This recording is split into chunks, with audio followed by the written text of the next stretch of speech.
Hey gang, Will here from the Ashland Fly Shop for our regional fishing report for August 6, 2013. And our big story here is definitely the fires that are burning all around us. And we've been in this smoky situation for about a week or so. So it's really, conditions are dependent on the prevailing winds and how much that's kind of blowing the smoke into the valley here. I should be able to provide a couple links here on this page to air quality index and kind of weather report and stuff where you can see kind of what the smoke's doing and get an idea of whether or not it's, you might be sensitive to it if you're planning on coming up here.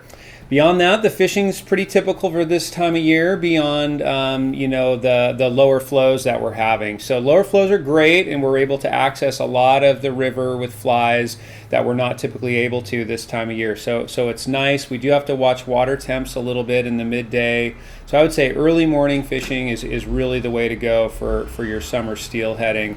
Not a lot of fish in the rivers still, again, very typical for this time of year, about 500 to the hatchery so far. So that should translate to around 1,000, a couple thousand in the river from the hatchery down through, say, Rogue River or so would be my guess.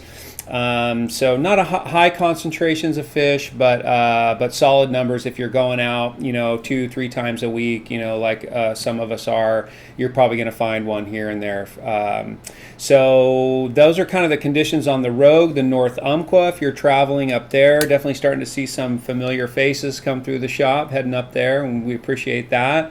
I think it's pretty typical for this time of year, again, despite the low flows. I kind of feel like I'm hearing about a few more fish being hooked consistently than last year, but that's always hard to say on the north as information is slow to come and tough to get, and you're never quite sure what kind of information I'm getting there. But I do have a couple of reliable sources. So beyond that, Northern California is a pretty solid bet still. McCloud River's definitely a real kind of standout there. Upper Sacramento, still good.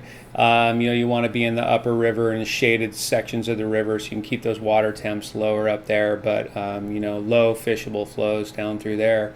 That's about where we are for the beginning of August. Feel free to give the shop a call if you want a little more detailed information. We'll be happy to help you, and we'll look forward to seeing you in the shop. Thank you.